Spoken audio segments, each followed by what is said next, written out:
It's good. This one's good. When I first moved down here, Tim and I got an apartment. We can talk about how when I came down to. Yeah. But when I first moved down, Tim and I had an apartment. I was 19 years old, skinny little fucking. I was just real skinny, has tattoos and shit. And this Tony lived by himself, had like 9 cats, was fucking jacked. He was probably what, 40 years old, jacked, bald, like. And he met us, and he was like, found out that we're fighters and stuff, and that we can make money fighting.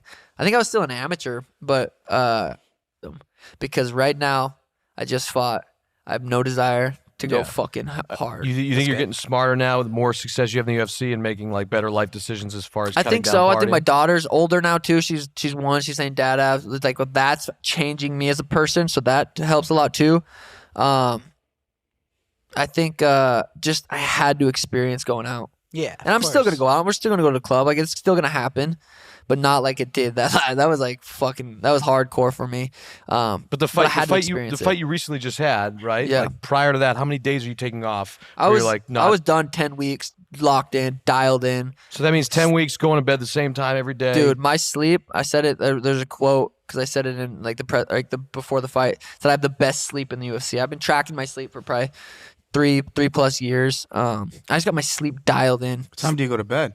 Around 9:30, 10, but then I'm up around 7:30. I just wake up whenever. I don't really have an alarm. But I have the sleep is the number one performance enhancing anything. Like, sleep is where you can go work out, have a good ass workout, eat quality food, but stay up all night, fucking gaming, going out, doing whatever, and you're not gonna get a tenth of the benefits you would get from that day of training if you don't sleep and recover. Like when you sleeping's a skill. When you wake up in the morning, your sleep, how you sleep is going to determine how your day is. Right. If you're drinking too much caffeine, I mean, it's gonna that's fuck very you up. true. If you eat too close to bed, my sleep was so good. Like I said, I track my sleep. So when I'm in fight camp, I was pushing like 3 hours of deep sleep a lot of the nights, which is that's a lot of fucking. That's where your body's recovering and your muscles are recovering. But it's because I was cutting out caffeine. You know, I have 1 cup of coffee in the morning. You have coffee has a half-life of 8 hours. So you have a cup of coffee at 1 o'clock. At 9 o'clock, you're still gonna have, if you have 200 milligrams of caffeine at 1, you're still gonna have 100 milligrams of caffeine in your body at like 8 p.m. So cutting out caffeine at the right time, not overeating, so your body's not digesting food while you're trying to sleep. All those little things, making sure you're hydrated when you go to bed.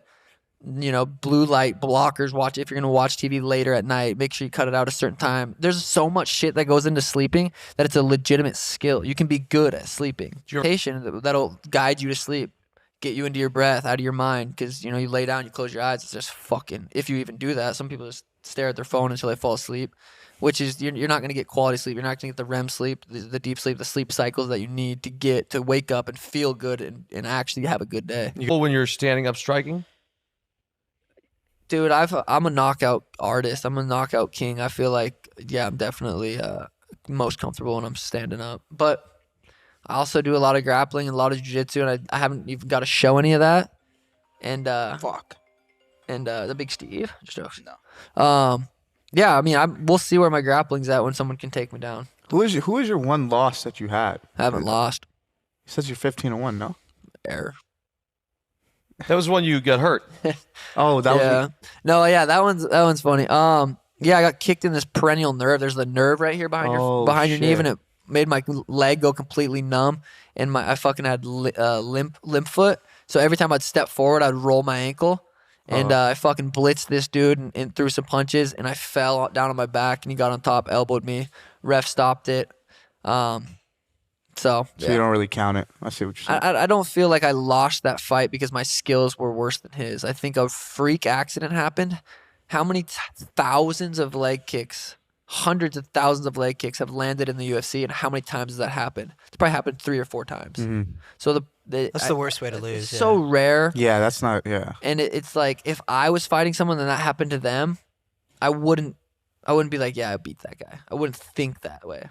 I want to knock someone out. I want the ref to stop because the dude's fucking crawling around, his head's bobbling. That's a finish. That's a fucking win. Not because someone's foot goes limp. Yes, he kicked it, but it's not like his goal. I'm going to go in there and kick his nerve. That doesn't make sense. It was literally his big toe hit some random fucking nerve back here. If me and him rematched and he did it again, I would be like, that motherfucker he knows how to gotta kick move. someone's nerve. That would be different. But he hasn't done it to anyone else. So it's not like it's a skill. You know, Fucking probably win 2 more fights, win the next 2 fights, and I could be fighting for the belt. That's realistic. I don't know how much longer. This last weight cut was pretty fucking dialed in. The ones before that, I would have said I'm probably gonna move up to 145 soon because they were so fucking brutal. But I was walking around a couple pounds less this fight camp, which was just being more disciplined on my diet. So this weight cut wasn't as bad, and I'll definitely be able to fight at 35 a couple more times. A guy named Dan Garner, and he helps me just dial it into we're measuring out every single meal. 4 ounces of chicken. Like when does that start though? rice. Like is it all camp or is Yeah, it about like 6 weeks. 6 weeks and before then, you start cutting? Yep, and then I cut carbs out this time it was like 8-9 days out before weigh-ins. So cutting carbs No carbs at all. Cutting carbs is and still training. That's fucked. It's fucked. It sucks. You just like have an energy dump. You're not your muscles aren't fueling. Cutting carbs is tough. So I do that around 154 pounds ish, let's say. And then I cut carbs in a fight week. So I was walking around what was I fight week? 149? 149 fight week. So Monday.